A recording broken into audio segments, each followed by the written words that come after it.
এইটা নিয়ে আমাদের কিছু ভাইরা বিভ্রান্ততে আছে। আমরাও আলহামদুলিল্লাহ আপনার আলোচনাটা শুনে আর এবং বুখারীতে যে হাদিসটা আছে ওইটা নিয়ে আলহামদুলিল্লাহ অনেকে বলছে দ্বিতীয় আজান দেওয়া জায়েজ, এবং এই যে বর্তমান সময়ে যে আজান দেওয়া হয় এটা যথেষ্ট সম্পর্কে যদি যথেষ্ট কিছু বলতেন।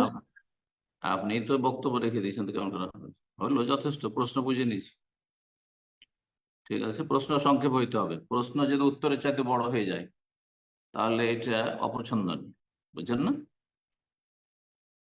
জাযাকাল্লাহ খাইর।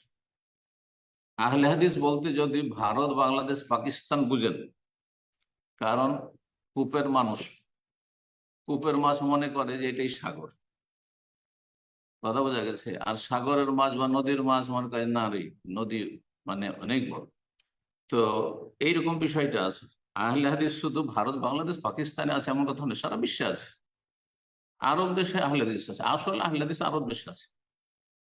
জি, আহলে হাদিস মানে সালাফি বলেন একই কথা, নামে শুধু পার্থক্য, হ্যাঁ শব্দের পার্থক্য, আকীদা মানহাজ একই। তো অধিকাংশ আহলে হাদিস দুই আজানকে বেদাত বলছে, এই কথাটি অবাস্তব কথা, ভুল কথা, একবার বুঝার ভুল। তারপর আহলে হাদিসের বিজ্ঞ আলেমরা বেদাত বলেন, যাদেরকে আলিম সত্যি বলা হয়। মৌলবী সাহেবরা কিছু বিদাত বলেছে, বক্তারা কিছু বিদাত বলেছে, বিজ্ঞ আলেমরা তেমন কেউ বেদাত বলেন, এক দুজন ছাড়া আমার জানা মতে। জি, কিন্তু আমাদের দেশে তো আলেম পাস করলে আলেম, হ্যাঁ আলিয়া মাদ্রাসা থেকে আলেম পাস করলেই আলেম হয়ে গেল, কিছুই জানা না ইসলামে, ফাজিল টাইটেল পাস করে কিছু তেমন কিছু জানা না। দাওরা পাস করলে আলেম হয়ে গেল, মসজিদে ইমাম হইলে আলেম হয়ে গেল, সমস্যাটা এখানে কিন্তু। হ্যাঁ জি, দাওরা পাস করলে মনে করে যে আমি শেখ নওয়াজ আমি মুজতাহিদ হয়ে গেছি। এটা দেওবন্দি মাদ্রাসাতে পড়ে এসছে আর দু চারটা ফতোয়া দিতে শুরু করেছে, মনে করছে আমি তো শেখ নওয়াজ আর আমি তো আলবানি হয়ে গেছি। আল্লাহ হেদায়েত দান করুন। জি, নিজেকে বুঝার তৌফিক দান করুন আল্লাহ। জি, তো কথা হচ্ছে যে নবী সাল্লাল্লাহু আলাইহি সাল্লামের পরে নবী সাল্লামের জামানায় এক আযানই ছিল, লোকজনের সংখ্যা কম ছিল। ওমর আবু বকরের জামানায় এক আযানই ছিল। ওমর রাদিয়াল্লাহু তাআলার জামানায় এক আযানই ছিল। কিন্তু ওসমান রাদিয়াল্লাহু তাআলা দেখলেন যে মদিনায় অনেক বড় হয়ে গেছে, আর মসজিদ হচ্ছে একটি মসজিদে সবাই সালাত আদায় করে। আজকালকার মতো এই ঘন ঘন প্রত্যেক মহল্লায় জমা মসজিদ এটা ছিল না। এটাও যে শরীয়ত সম্মত, একই গ্রামে আপনার কয়েকটি মসজিদ, এক গ্রামে চারটা পাঁচটা জুমা মসজিদ, এগুলো যে এই সুন্নতের খেলাফ, এগুলো কেন বলেন না যে বেদাত? শুধু দুই আজান বিদাত, দুই আজান বিদাত বলছেন। আহলে হাদিস গ্রামে, একটা গ্রামে পাড়ায় পাড়ায় মসজিদ, মহল্লায় মহল্লায় মসজিদ, 5 মিনিট হাঁটতে 5 মিনিট পর পর একটা করে জুমা মসজিদ, কেন এগুলো বেদাত নয়?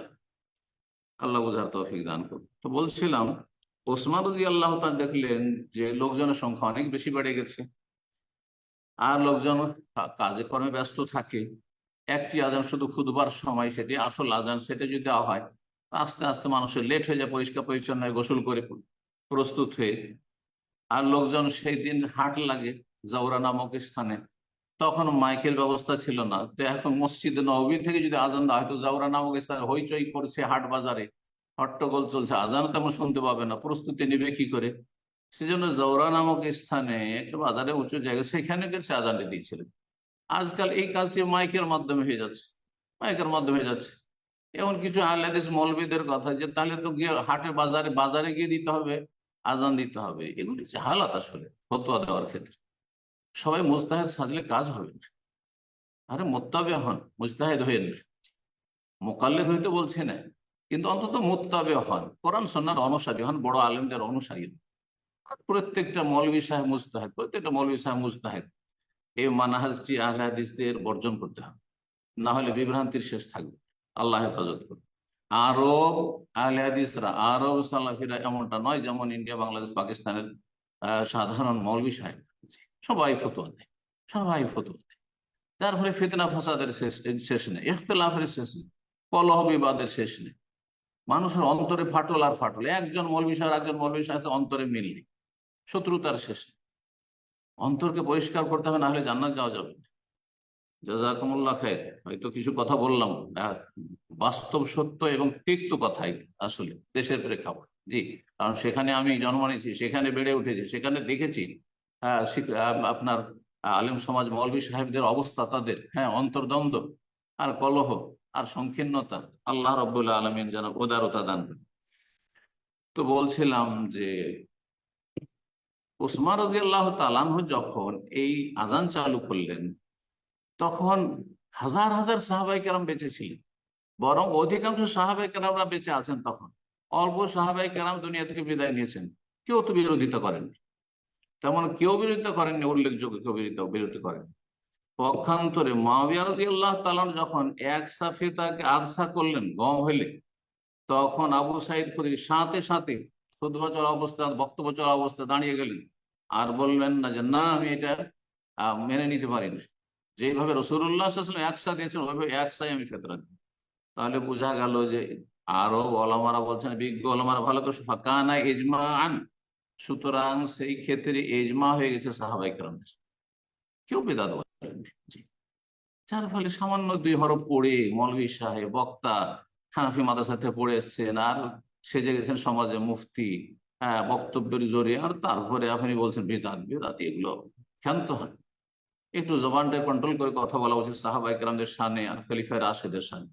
নবী সাল্লাল্লাহু আলাইহি ওয়াসাল্লাম বলছেন আলাইকুম বিসুন্নতি ওয়া সুন্নাতুল খুলাফায়ে রাশিদিন, আমার সুন্নতকে আঁকড়ে ধরো, খোলাফায়ে রাশিদিনের সুন্নতকে আঁকড়ে ধরো। খোলাফায়ে রাশিদিন বিদআত বলেননি, খোলাফায়ে রাশিদিনের সুন্নত বলেছেন। কিন্তু আমি যদি একটা নতুন কাজ করি তো এটি বিদআত, বুঝা গেছে? খোলাফায়ে রাশিদিন নবী সাল্লাল্লাহু আলাইহি ওয়াসাল্লামের আদর্শ মোতাবেক চলার চেষ্টা করেছেন। তারা দ্বীনের মূলনীতিগুলি জানতেন, যে একটি আজানের এখন প্রয়োজন রয়েছে, এই আজানটি যদি আমি চালু করি তো এটি বিদআত নয়, বরং এটি মানুষের জন্য কল্যাণকর হবে, মানুষের জন্য ইবাদতে সহযোগী হবে। রব্বুল আলামিন বুঝার তৌফিক দান করুন এবং সাহাবায়ে কেরামদের শানে বেয়াদবি থেকে আল্লাহ রক্ষা করুন। আর আল্লাহ রব্বুল আলামিন যেন আমাদেরকে মধ্যম পন্থা অবলম্বনে তৌফিক দান করেন, আর ইফরাত তাফরীত বাড়াবাড়ি ছাড়াছাড়ি থেকে আল্লাহ রব্বুল আলামিন বেঁচে থাকার তৌফিক দান করুন। আবার বলছি যে দুই আজান দেওয়া জরুরি নয়, কিন্তু দুই আজান জায়েজ, দুই আজান জায়েজ। এক আজান দেওয়াই যদি যথেষ্ট হয়, কোনো প্রয়োজন নয়, এক আজানই যথেষ্ট। এক আজান নবী সাল্লাল্লাহু আলাইহি সুন্নত, হ্যাঁ, খলিফা প্রথম খলিফার সুন্নত, দ্বিতীয় খলিফার সুন্নত, কিন্তু তৃতীয় খলিফার সুন্নত দু আজান, সুতরাং সেটিও জায়েজ। আল্লাহ তাআলা আলাম। জি। জাযাকাল্লাহ খায়ের। প্রশ্ন করবেন আইয়ুব কাজী